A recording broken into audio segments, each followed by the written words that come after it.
Okay, so it took me a minute to figure out, okay, what type of video should I record? Because I spent a lot of time recording a lot of videos and I wasn't sure what was going to be the most helpful. But let me just tell you reality. So right now, I am creating a online course for Geek Empowered for people who want to get into the tech field. And we're talking through all the nuances and all the different things that you need to think about when it comes to transitioning over into a tech career. And I'm using WordPress and Sensei Learning Management System um, to make it happen. So I'm taking people through that journey.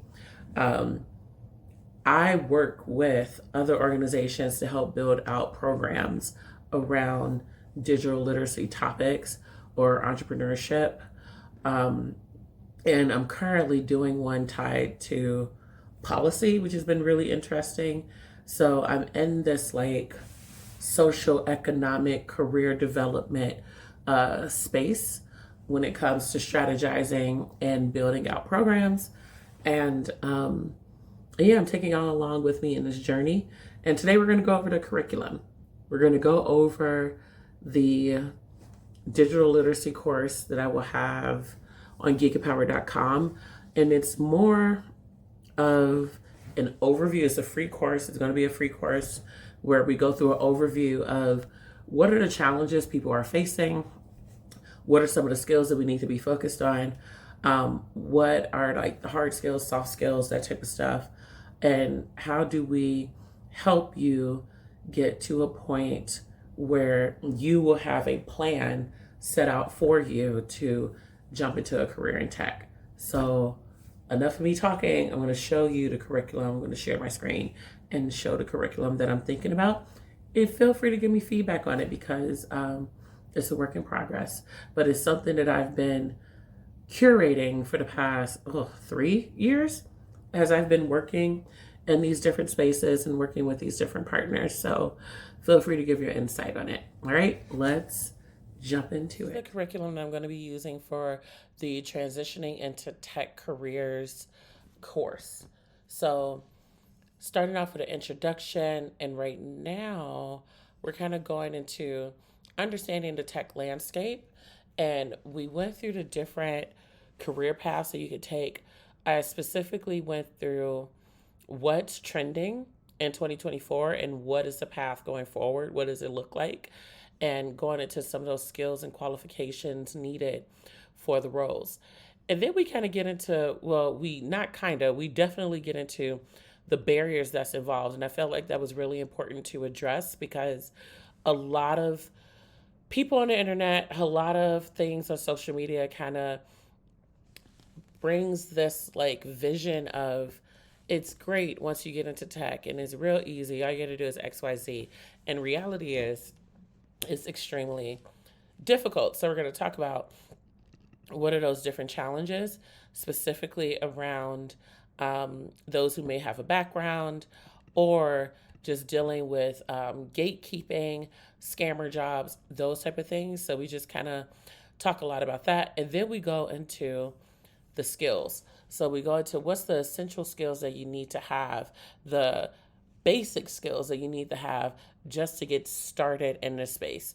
So we go through the basic computer skills that you need to know and just do a little intro to coding. There's so many different platforms out here that you can really do a deep dive into coding. So I don't focus too much on intro to coding, but just be familiar with the basics.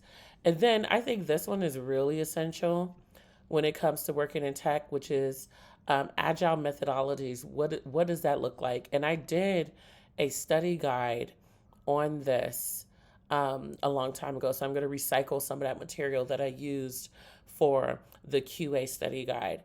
And then we talk into what are some of the principles and the frameworks that we use in the agile space. And then also get into applying those methods when it comes to your personal career development. And then we get into job search strategies, like what things you need to do to start searching for the jobs that you want to get. So we got to find the ones that are legitimate because right now, reality is there are a ton of scammer jobs out there or scammed posts that are out there where you're going to be wasting a lot of your time trying to apply for the jobs only for them to try to get you out of your money.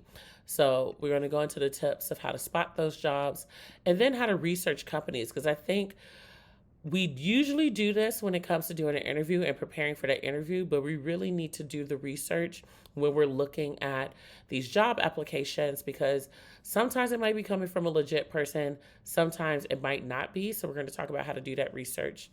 And then building a professional network, because 9 times out of 10, most people will end up getting their job at building that network. It's the easiest way to get into the tech space is through a referral. So we're going to talk through some of those strategies. And I just did a session with a colleague of mine where she gave some really good tips on how to do networking for your career. So I'm going to update this and add those strategies that she gave me. And then how to utilize different platforms like LinkedIn to connect with people. Then we're going to dig into resume and interview prep. I know with the resume, there's a lot of AI tools out there. So we definitely need to talk about like what's good to use with AI and what isn't good to use to AI. And I want to make sure I call those things out, because there's a lot of rumors and speculation when it comes to using AI in your resume.